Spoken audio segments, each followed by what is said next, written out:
नमस्कार, जोहार, स्वागत है आपका डिजिटल झारखंडी समाचार में। चलिए झारखंड की आज की बड़ी और तमाम महत्वपूर्ण खबरों पर बात करते हैं, पर उससे पहले आपसे छोटी सी अनुरोध है कि कृपया वीडियो को एक प्यारा सा लाइक अवश्य कर दीजिएगा, क्योंकि आपका एक लाइक करना ही हमारे मेहनत का फल होता है। तो चलिए शुरुआत करते हैं झारखंड की आज की पहली और बड़ी खबर से। इस वक्त की बड़ी खबर झारखंड से आ रही है, जहां पर झारखंड में मैया योजना से हाँफ रही है सरकार। भाजपा ने हेमंत सरकार को भ्रष्टाचार समेत कई मुद्दों पर घेरा। दरअसल मैया सम्मान योजना के बहाने भारतीय जनता पार्टी ने झारखंड सरकार पर बड़ा हमला बोल दिया है।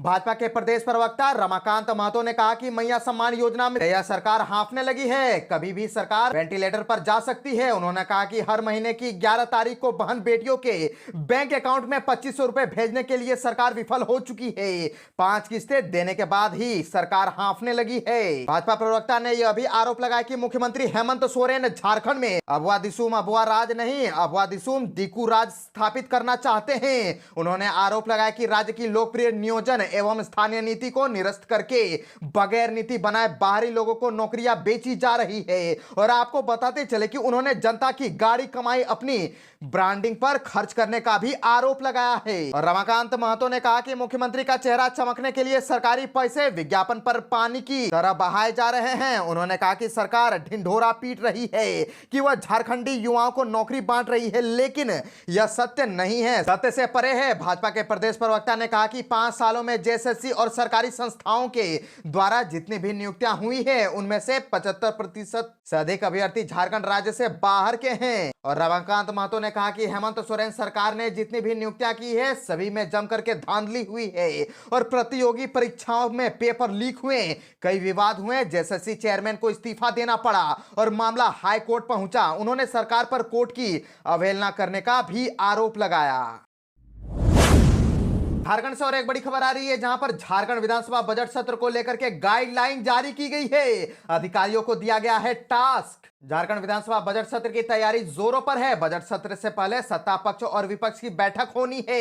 वहीं विधानसभा अध्यक्ष रविन्द्रनाथ महतो ने बजट सत्र के सफल संचालन के लिए अधिकारियों के साथ बैठक की और कई दिशा निर्देश भी दिए। बता दें कि बजट सत्र की शुरुआत 24 फरवरी से हो रही है, जो कि 27 फरवरी तक चलेगा। और बजट सत्र की तैयारी के लिए स्पीकर रविन्द्रनाथ महतो ने विभिन्न विभाग के अधिकारियों के साथ बैठक की, जिससे उन्होंने वहां पर मौजूद अधिकारियों के सभी प्रश्नों का उत्तर एकत्रित करने का को पूरी करके विधानसभा सचिवालय को सूचित करने का निर्देश दिया। स्पीकर ने सत्र के दौरान सभी विभाग के वरीय पदाधिकारियों की उपस्थिति सुनिश्चित करने को भी कहा, ताकि संबंधित विभाग के मंत्रियों को अपने विभाग के उत्तर देने के दौरान तत्काल आवश्यक और अद्यतन सूचनाएं प्राप्त हो सके। रविन्द्रनाथ महतो ने 21 तारीख को उच्च स्तरीय बैठक बुलाई है, जिसमें विधानसभा अध्यक्ष समेत विभिन्न दलों के नेता मौजूद रहेंगे। सीएम हेमंत सोरेन भी मीटिंग में उपस्थित रहेंगे। 5 नेताओं को अलग अलग विभाग की जिम्मेवारी सौंपी गई है।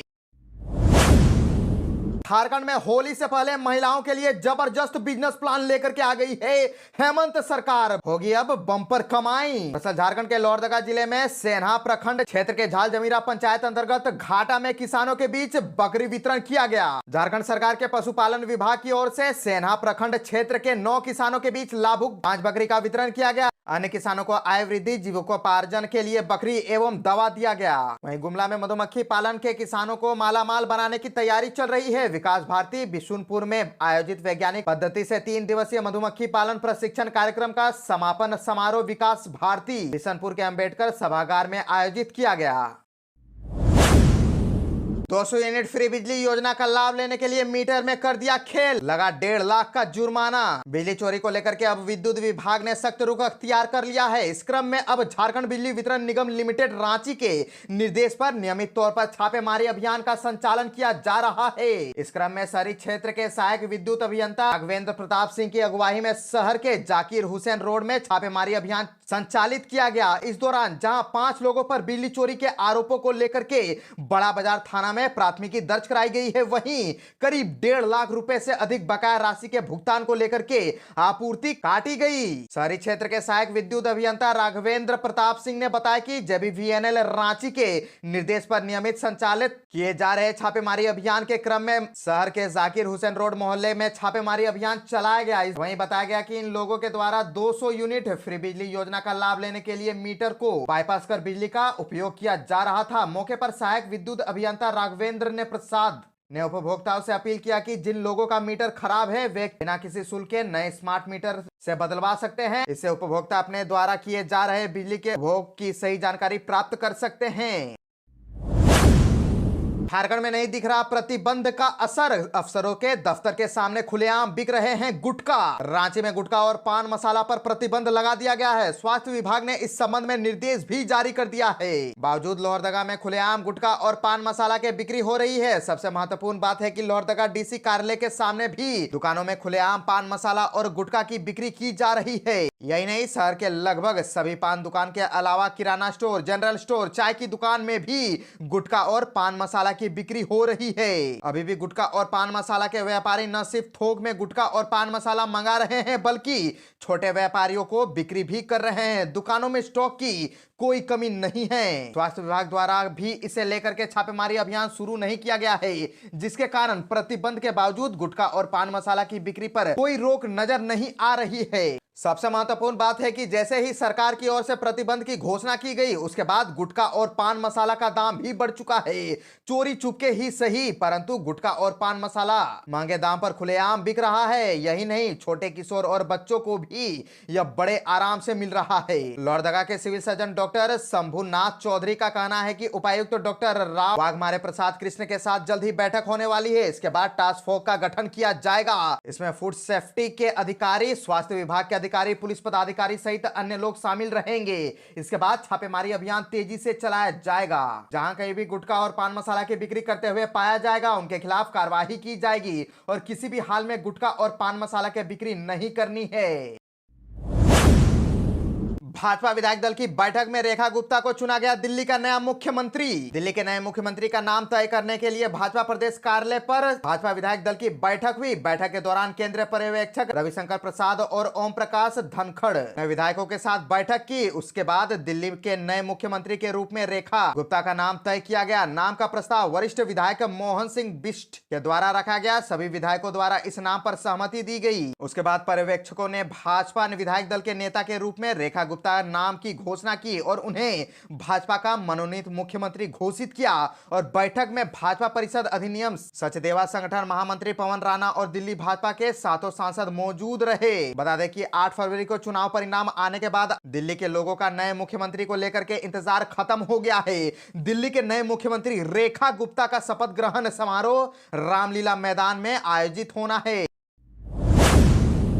आज से बदल जाएगा झारखंड का मौसम। अगले 4 दिन लगातार होगी भयंकर बारिश। मौसम विभाग ने येलो अलर्ट और कहीं कहीं ऑरेंज अलर्ट तक जारी कर दिया है। दरअसल राजधानी समेत झारखंड का मौसम बदल रहा है। राज्य के दक्षिणी भागों में बादल छाने लगे हैं। राज्य में अगले 4 दिन गरज के साथ विभिन्न भागों में बारिश होने का येलो अलर्ट जारी किया गया है। सरायकेला और सिंहभूम में बारिश होने की संभावना है और कल कहीं कहीं वहीं 22 को पूरे राज्य में हल्की बारिश होने का पूर्वानुमान व्यक्त किया गया है। मौसम विभाग के अनुसार राज्य में पश्चिमी विक्षोभ के कारण मौसम में बदलाव हो रहा है और भारत के पूर्वोत्तर राज्यों के ऊपर बना एक साइक्लोनिक सर्कुलेशन के कारण हवा का रुख झारखंड की ओर है। इसके प्रभाव से पूर्वी हवाएं आ रही हैं। इसके कारण मौसम तेजी से बदल रहा है और रांची मौसम विज्ञान के वैज्ञानिक अभिषेक आनंद ने बताया कि राजधानी समेत राज्य के मौसम में बदलाव हो रहा है और अगले 4 दिनों के दौरान आसमान में बादल छाए रहेंगे। 20 और 21 को राजधानी समेत राज्य के दक्षिणी भागों में और 22 को पूरे राज्य में बारिश होने की संभावना है।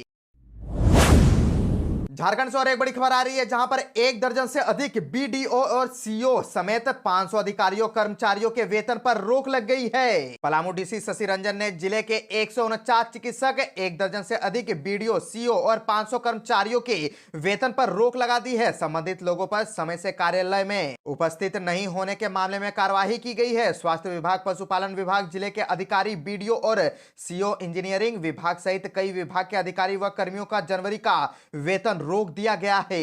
पलामू डीसी शशि रंजन ने आदेश दिया था कि अधिकारी और कर्मचारी समय पर कार्यालय में पहुंचे। कार्यालय में सुबह 10:40 तक और शाम 5 बजे कार्यालय से निकलने का समय भी बायोमेट्रिक अटेंडेंस बनाना अनिवार्य है। बायोमेट्रिक उपस्थिति के आधार पर ही वेतन निर्गत किया जाएगा। बायोमेट्रिक अटेंडेंस सीट के साथ ही कोषागार में बिल प्रस्तुत करने का निर्देश दिया था। इसका अनुपालन करने का निर्देश कोषागार पदाधिकारी को भी दिया था और बायोमेट्रिक अटेंडेंस के समय का मिलान कर ही भुगतान करना था। बायोमेट्रिक अटेंडेंस की जाँच करने के बाद मामले का खुलासा हुआ, जिसके बाद चिकित्सकों, बीडीओ, सीओ, इंजीनियरों और अन्य विभाग के कर्मियों के वेतन पर रोक लगाई गई है। निर्धारित समय के बाद बायोमेट्रिक उपस्थिति बनाई गई है, तो ऐसी स्थिति में उस महीने का वेतन डीसी के आदेश के बाद ही निर्गत किया जाएगा। जेबीवीएनएल के क्षेत्र में बड़ा बदलाव, 2 हिस्सों में बांटा गया रांची विद्युत एरिया बोर्ड, 64 नए पदों का सृजन। झारखंड बिजली वितरण निगम लिमिटेड के क्षेत्र में बड़ा बदलाव किया गया है। बढ़ती आबादी और बिजली उपभोक्ताओं की संख्या को देखते हुए क्षेत्र को छोटा किया गया है। रांची विद्युत एरिया बोर्ड को 2 हिस्से में बांटा गया है और रांची से काटकर गुमला को अलग विद्युत आपूर्ति क्षेत्र बनाया गया है। वहीं रांची में भी अब 2 अधीक्षण अभियंता होंगे, इसे भी 2 सर्किल में बांटा गया है। और विद्युत आपूर्ति अचल रांची 1 और रांची 2 में बांटा गया है। वहीं 64 नए पद भी सृजित किए गए हैं। हर काम के लिए अलग अलग पदाधिकारी होंगे ताकि ज्यादा से ज्यादा मॉनिटरिंग हो सके।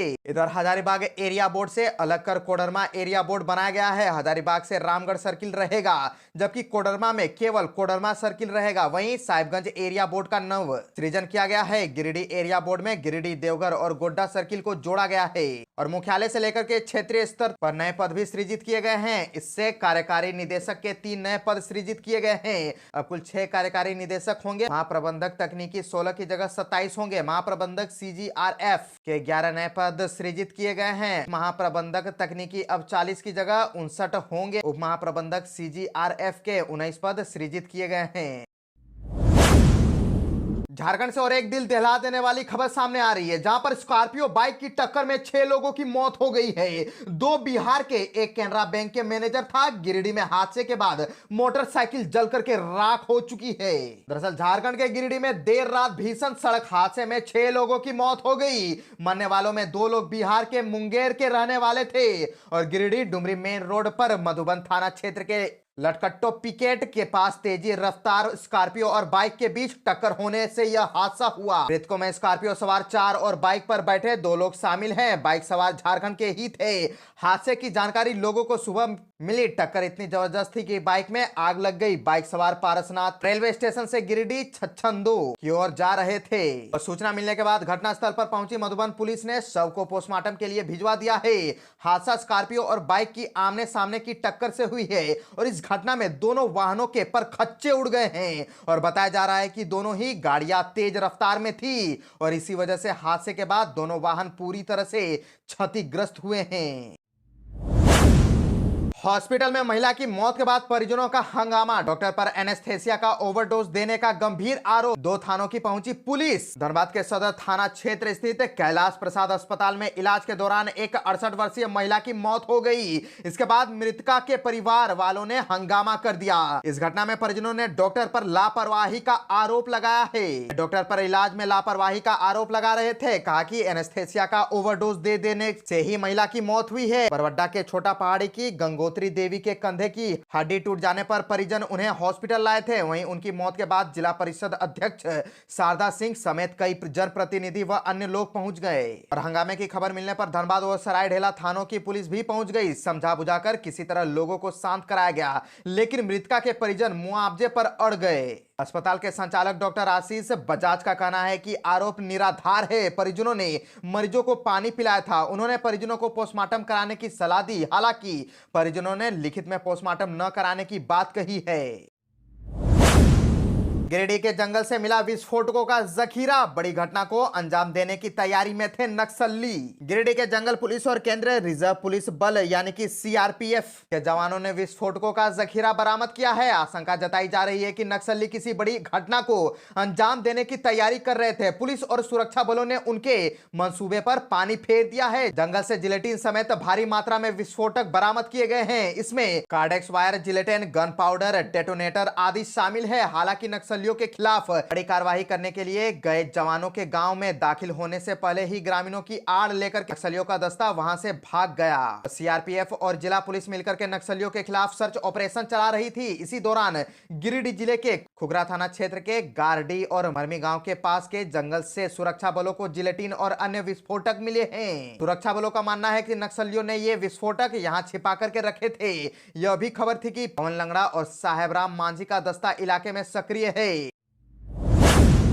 जमशेदपुर में बाघ के लगातार दिखने से खौफ, दलमा में पर्यटकों के आने वाले इलाके के पास पहुंचा, घर से नहीं निकल रहे ग्रामीण। दरअसल जमशेदपुर स्थित दलमा अभयारण्य में बाघ के लगातार दिखने से गांव में डर का माहौल है। आधा दर्जन से ज्यादा गांव में लोग जंगल में जलावन लेने नहीं जा रहे हैं, मवेशियों को भी चरने नहीं भेज रहे हैं और रात में घरों से बाहर निकलने से बच रहे हैं। बाघ का लोकेशन टेंगाडीह के जंगलों में बताया जा रहा है। इससे आसपास के 8 गांव के लोग दहशत में है। वन विभाग और वाइल्ड लाइफ की टीम बाघ की तलाश में जुटी है, लेकिन अब तक सफलता नहीं मिली है। और बाघ का लोकेशन टेंगाडीह जंगल में बताया जा रहा है। यह दलमा के पर्यटकों के आने वाले इलाके के पास है। ऐसे में बाघ के वहां पहुंचने की आशंका है और वन विभाग न तो ग्रामीणों को सही जानकारी दे रहा, न मीडिया को।